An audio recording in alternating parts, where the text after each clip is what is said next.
Aqui está o ritual da ressurreição de Irão Abif. E aqui está o livro, A História da Maçonaria. Notem o símbolo na parte de cima. O olho que tudo vê, que é também o símbolo dos jesuítas. Lembram-se na palestra anterior que nós mostramos que a ordem jesuíta criou a maçonaria? Escreveu os seus rituais e lhes deu as citações. Tudo o que foi feito.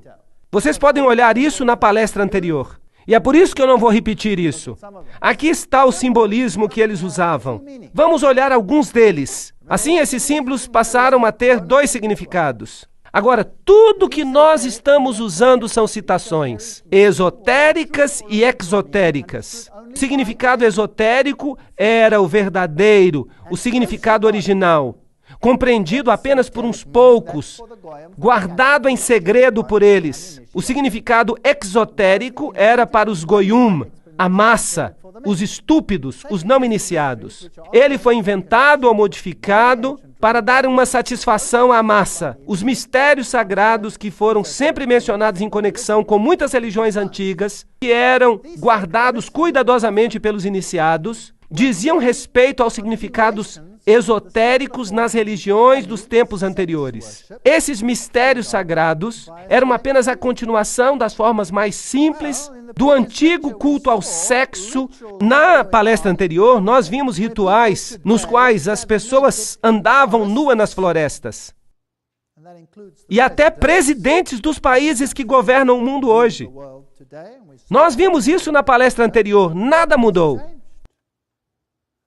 Os maçons iniciados, eles também estão enganados? Que vamos falar dos pobres maçons? Vamos à melhor fonte do mundo. Morais e Dogma, página 819.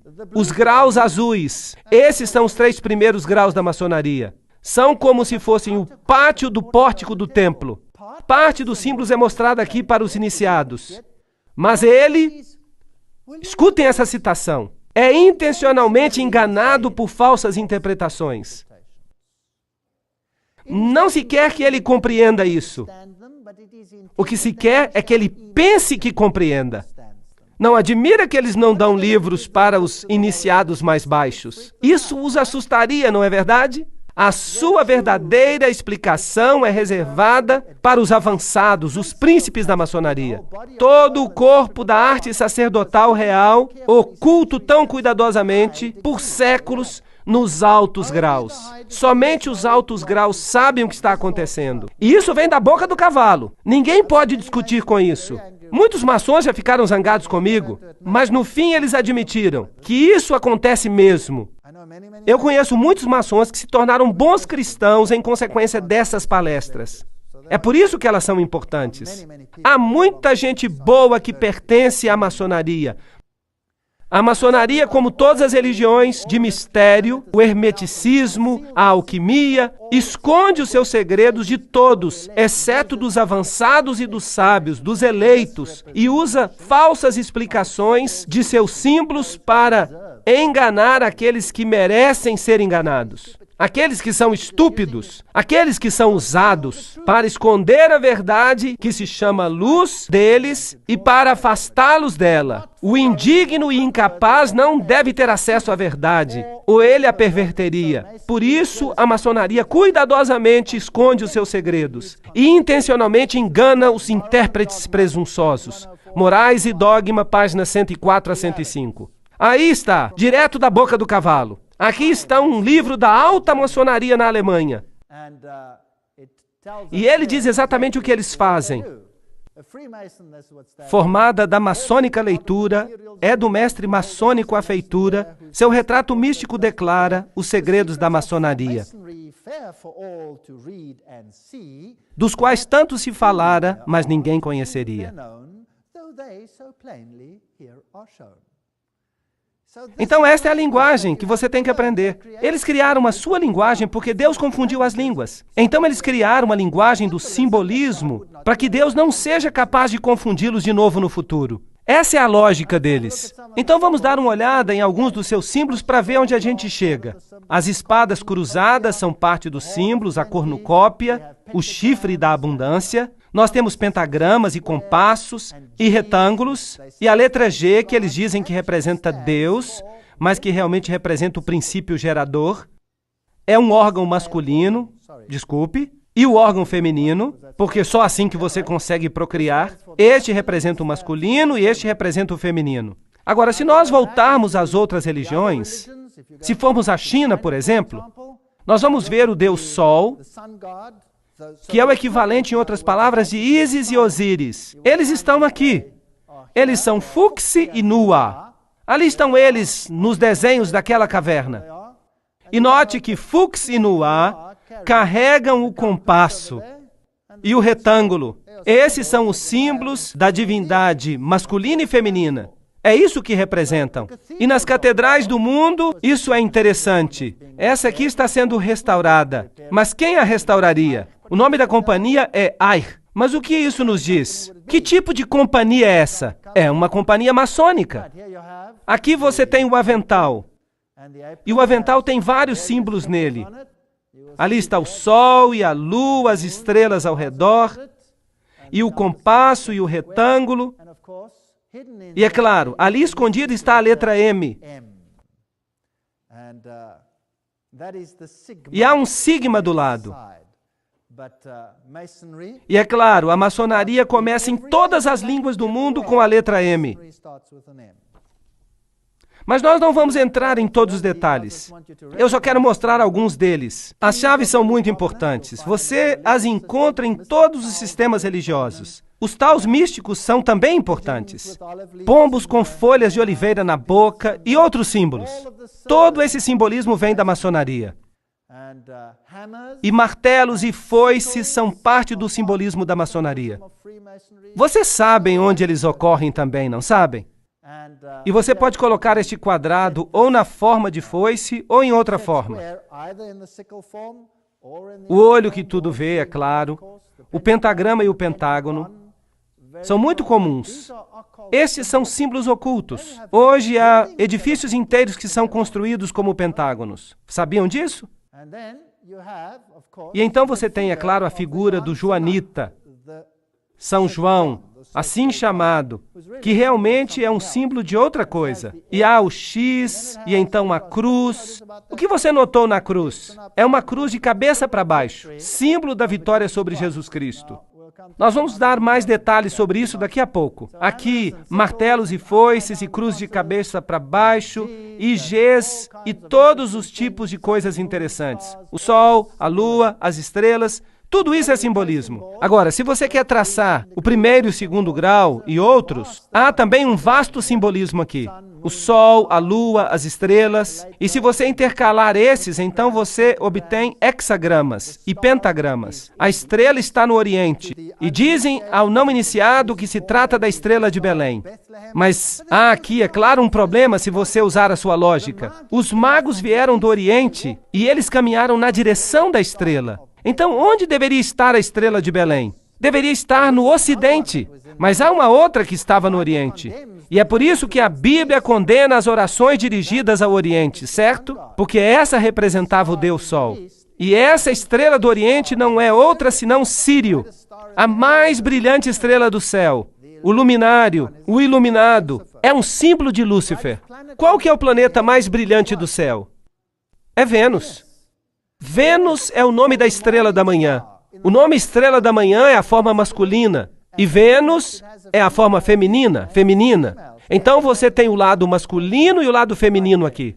Os quadrados brancos e negros representam o conhecimento do bem e do mal. Agora, o homem é como se conhecesse o bem e o mal. E nós podemos continuar falando de todo esse simbolismo. Mas não temos tempo de falar sobre tudo.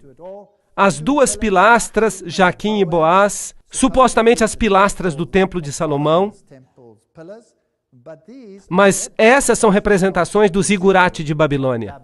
Serpentes ao redor de anéis e de globos, saindo dos globos, são comuns na Pérsia, no Egito, na China e nos monumentos da Índia. Vishnu é representado como se fosse uma serpente enrolada. Então, muitos símbolos aqui se referem às cidades antigas. A serpente com a cauda na boca é a serpente universal, aquela que dá vida. A serpente é o símbolo e o protótipo do Salvador universal, que redime os mundos ao dar à criação o conhecimento de si mesmo e a percepção do bem e do mal. Manly Palmer Hall, no livro 33º Grau da Maçonaria. Então é a serpente que lhe dá o conhecimento do bem e do mal. E é ela que foi deificada. Vejam aqui, as caveiras e os bebês representando vida e morte. Ciclos de vida e morte. Trata-se da reencarnação. Aponta para frente e para trás. Às vezes são metade branco e metade preto, representando o conhecimento da luz e o conhecimento das trevas. E quer você adore o lado claro ou o lado escuro, isso não faz a menor diferença. É por isso que é interessante que os adoradores do lado da luz são conhecidos como luciferinos.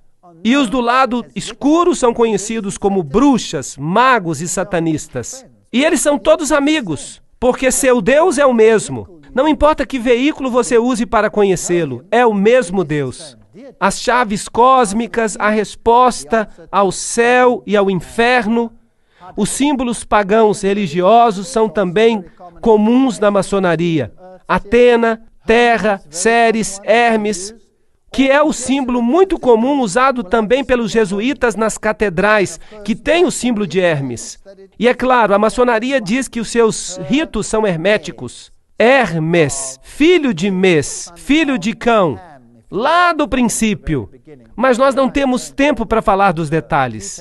Aqui temos Júpiter, Marte e Mercúrio, símbolos que representam divindades. Morais e Dogma, página 851, diz que o 32º grau é o mais elevado. A figura hermafrodítica, que é ao mesmo tempo macho e fêmea, é o símbolo da natureza dupla antigamente atribuída a Deus. Agora lembrem-se que os cavaleiros templários também adoravam Baphomet, que era Mafrodite, macho e fêmea, gerador e produtor, como Bran e Maia e Osíris, mas nós não temos que entrar nos detalhes. Então, se passamos pelo rito escocês da maçonaria, o 33º grau é conhecido como soberano grão-inspetor-geral.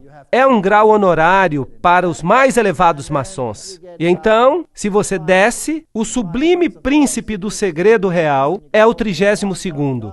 E você pode continuar descendo, descendo, descendo, até que você chegue aos graus azuis, que são um aprendiz de entrada, o companheiro da habilidade e o mestre maçom. E você pode voltar e subir até quase que no topo, sem saber o que você está fazendo, nunca sabendo exatamente em que você está envolvido. Há um grupo de jovens na maçonaria que é chamado Demolay. Isso não é fascinante? Esse é o homem que foi sentenciado à morte por cuspir na cruz e por cometer sodomia e as coisas mais profanas que há sob o sol. Mas com seu nome se formou um grupo jovem. E não é fascinante que Billy Graham disse que os Demolays são a elite dos jovens deste mundo? Uma declaração fascinante. Os Cavaleiros de Colombo. Nós já os vimos com sua fásquia. E nós vamos falar deles em outra palestra. Eles controlam o sistema político do mundo, pelo menos nos Estados Unidos.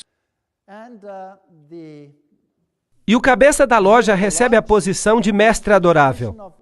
A Bíblia diz que você não deve chamar a ninguém de mestre, muito menos mestre adorável.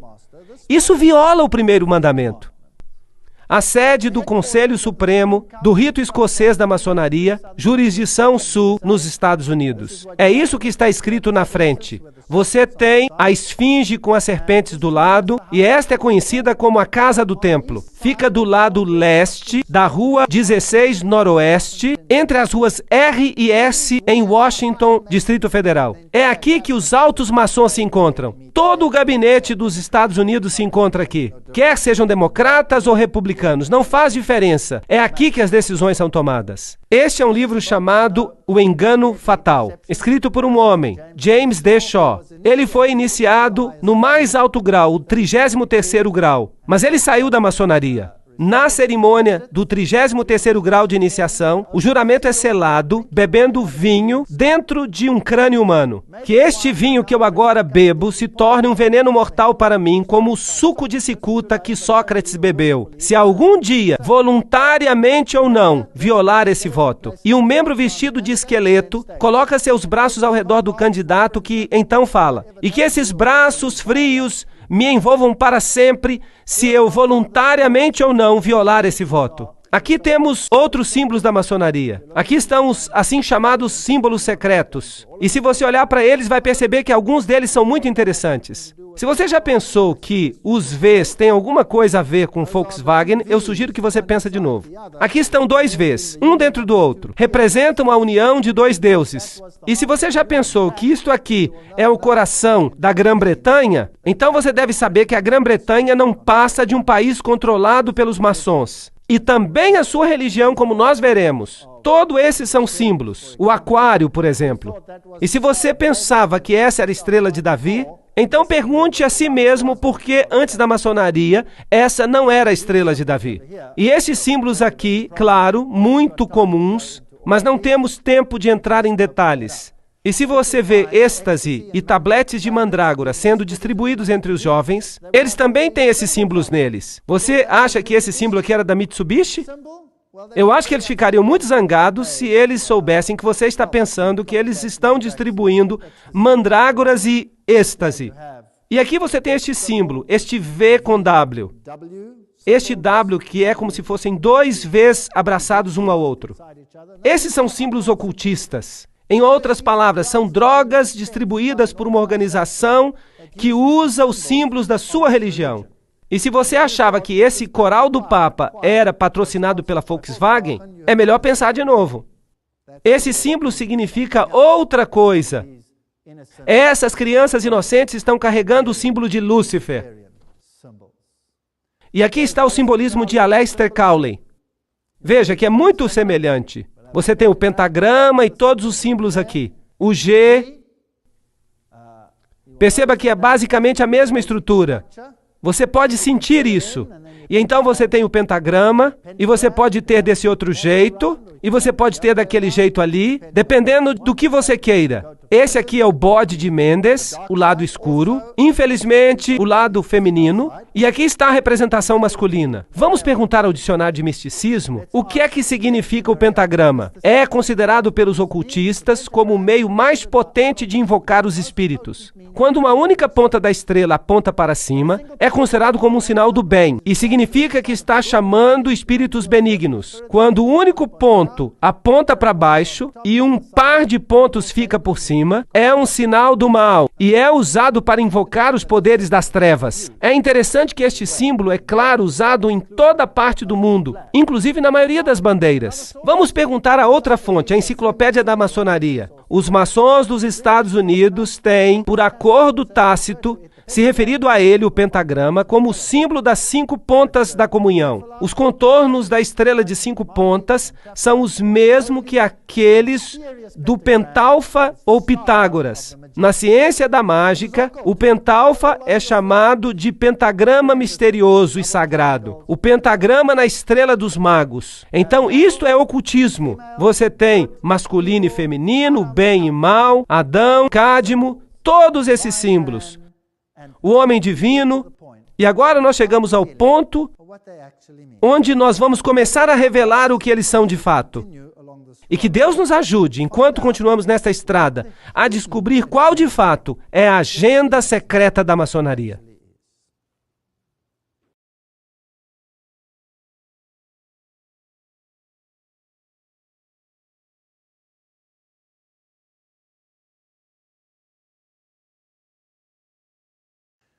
Agora vamos entrar nos ensinos da maçonaria de fato. Nós olhamos apenas a estrutura básica. Leiam essa declaração. É muito mais importante que os homens tentem se tornar Cristos do que crer que Jesus era Cristo. Que citação direta! O Catecismo da Igreja Católica, este aqui, o Catecismo da Igreja Católica de Nova York, 1995, página 129, diz o seguinte: pois o Filho de Deus se tornou homem para que nós pudéssemos nos tornar Deus. O Filho unigênito de Deus, querendo que partilhássemos de sua divindade, assumiu a nossa natureza para que ele, feito homem, pudesse nos tornar deuses. Maravilhai-vos e alegrai-vos. Nós nos tornamos Cristo. Agora, nem todo catecismo vai falar isso. Por isso, não procure isso no seu catecismo. É essa edição que fala isso. Porque esse é um catecismo para o círculo interno. Não se esqueçam disso. Manly Palmer Hall, no 33º grau da maçonaria, diz: o homem é Deus sendo feito. O hinduísmo ensina isso através de várias encarnações. E o budismo ensina isso, que eventualmente, através do nirvana, você se torna um com a divindade. Um outro escritor maçônico escreve: aquietai-vos e sabei que eu sou Deus, que eu sou Deus. O reconhecimento final de que tudo está em tudo, a unidade do eu com o cosmos, a percepção da divindade do eu. Então isso é o oposto do que a Bíblia ensina no começo. O pecado levaria à morte, mas a serpente disse: certamente não morrereis, sereis semelhantes a Deus. Então esta é a linguagem da serpente, não é a linguagem de Deus. Aqui está Lúcifer ensinando, não é Deus que está ensinando. O homem perfeito é Cristo e Cristo é Deus. Esta é a primogenitura e o destino de toda a alma humana. J.D. Buck, Maçonaria Mística. Note esse simbolismo de novo. Você pode tirar o hexagrama dele. Você pode girá-lo e colocá-lo na frente do carro, se você quiser. Um triângulo com uma ponta para baixo representa a divindade e é chamada de o triângulo da divindade, ou o triângulo da água. Com uma ponta para cima é chamado o triângulo da terra, o triângulo da pirâmide, ou o triângulo do fogo. E este emblema simboliza o homem divino e perfeito. Então, quando uma religião usa esses triângulos no cabalismo, elas estão dizendo: nós somos divinos. Por isso que a estrela de Davi significa: na tua cara, Deus, nós somos divinos. Esta é uma declaração terrível que eu estou fazendo aqui hoje à noite. Esta é uma declaração terrível. Com a ponta para cima, o triângulo equilátero representa Shiva, o destruidor, e representa a chama que levanta da pira funerária em direção ao céu. Este símbolo é familiar aos maçons de vários graus, principalmente do 30º grau. Notem que quanto mais alto o grau, mais o iniciado fica sabendo. Isso falou Ward em Maçonaria e os Deuses Antigos. Portanto, Shiva é o Deus que está aqui representado. Então, quando você vê um símbolo assim, não é tão simples quanto parece. Aqui está Kilburn Platt mostrando os pontos turísticos históricos de Ohio. Isso declara que todos são dedicados à maçonaria. A águia de cabeça dupla, já falamos sobre isso. O grau 32º faz da águia de cabeça dupla seu emblema particular e, é claro, também o grau 13º. Neste símbolo venceremos, está escrito aqui. A cruz maltesa, também a coroa com a cruz nela, são símbolos maçônicos. E você descobrirá este símbolo em muitas igrejas, especialmente em igrejas pentecostais. Então você tem vários graus de comaçonaria. Por exemplo, este é o símbolo usado pela Ordem da Estrela Oriental, que é uma maçonaria feminina, mas ela é administrada por maçons homens. A maçonaria é geralmente uma irmandade branca, mas comaçonarias acomodam membros negros e mulheres. Então, para o não iniciado, parece que a raça branca é suprema. Mas uma vez que você chega a uma iniciação mais elevada, a história é diferente.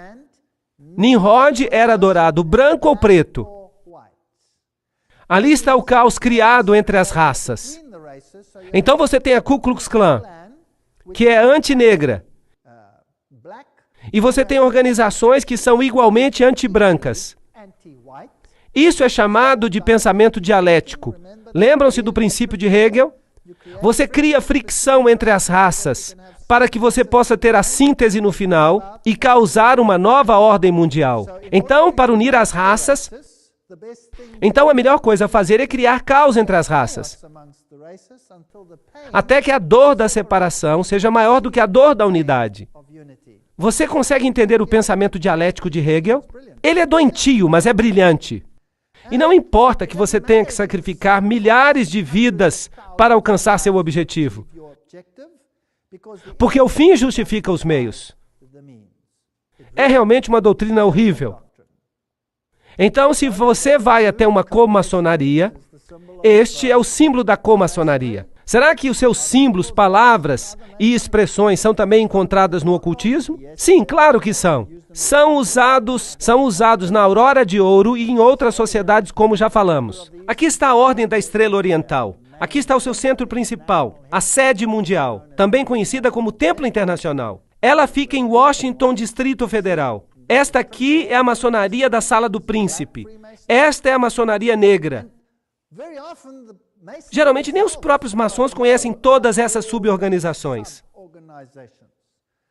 Mas quando você sobe nos escalões da maçonaria da Sala do Príncipe, então você se encontra com os Cavaleiros Templários lá em cima. Os Cavaleiros Templários. E isso lhes diz algo. Eles realmente usam esses nomes. Esses estão aqui. Esta é a sua própria página. Isso aqui não é nada premeditado. E os indivíduos mais altos no mundo negro, por exemplo, são maçons da Sala do Príncipe. Querem que eu mencione um nome? Nelson Mandela, se você está interessado. É assim que se parecem. Então não existe uma coisa como uma irmandade branca. Mas cada um desses grupos não recebe a informação individual. Estes são os níveis. Estes são os níveis da maçonaria e você pode preenchê-los. Os níveis de fato variam de acordo com a fonte. Esta aqui é a revelada por Ayn Rand, que era a namorada de Philip Rothschild. Ela cometeu suicídio. O humanismo é o nível mais baixo. São os maçons que não têm aventais. A YMCA, todo o movimento dos escoteiros, etc. Eles formam parte de organizações maçônicas. O Rotary, o Lions. O Lions, por exemplo, trata-se de Janus, o deus de duas cabeças. São todos símbolos. E essas são as boas organizações que parecem fazer coisas boas. Os maçons azuis, que são os maçons de João, fiquem com medo quando vocês ouvirem esse nome. O rito de York, o rito escocês, o comunismo, o Benai Berit, a maçonaria judaica, o Conselho dos 500, o Conselho dos 33. O Conselho dos 500 é também conhecido como Bilderbergers, o Concílio dos 13 e o mais alto nível que nós vimos, no qual o papado está envolvido. Porque os jesuítas controlam todos eles. Aqui está o Papa à frente dos escoteiros mirins. E essa é a organização oficial, a fachada para as outras organizações. E ninguém sabe nada disso, então não os acuse. Mas olhem o simbolismo e você vai encontrar o simbolismo maçom lá. Vocês percebem? Há mulheres maçons que são muito importantes, claro. Helena Petrovna Blavatsky, fundadora da Sociedade Teosófica, Annie Besant, Alice A. Bailey, e Alice A. Bailey com seu marido, Foster. Ele era um maçom de 32º grau e parte de uma comaçonaria. Eles começaram uma companhia conhecida como a Ordem de Lúcifer, mas depois eles mudaram para a Ordem da Luz. Esta é Helena Petrovna Blavatsky. Esta aqui é Alice A. Bailey. E esses aqui foram aqueles que escreveram O Segredo das Doutrinas Secretas.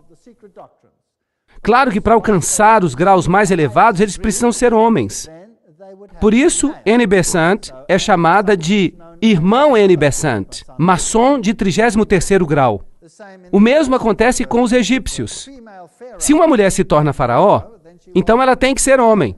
Por isso, Hatshepsut, por exemplo, aparece com uma barba, porque ela se torna um homem honorário. Você não pode ser reencarnação do Deus Sol se você é uma mulher. Então, a comaçonaria, Annie Besant e todos esses maçons de alta ordem, Alice A. Bailey, suma sacerdotisa do movimento da Nova Era, eles receberam mensagens de um tibetano conhecido como Djwhal Khul. Em seus escritos, você vai encontrar os símbolos maçônicos, é claro. E estes aqui são seus escritos. Blavatsky escreveu uma coisa chamada Isis Revelada, a Doutrina Secreta e todos esses livros místicos maçons. E é virtualmente impossível você consegui-los, embora hoje em dia já seja mais fácil.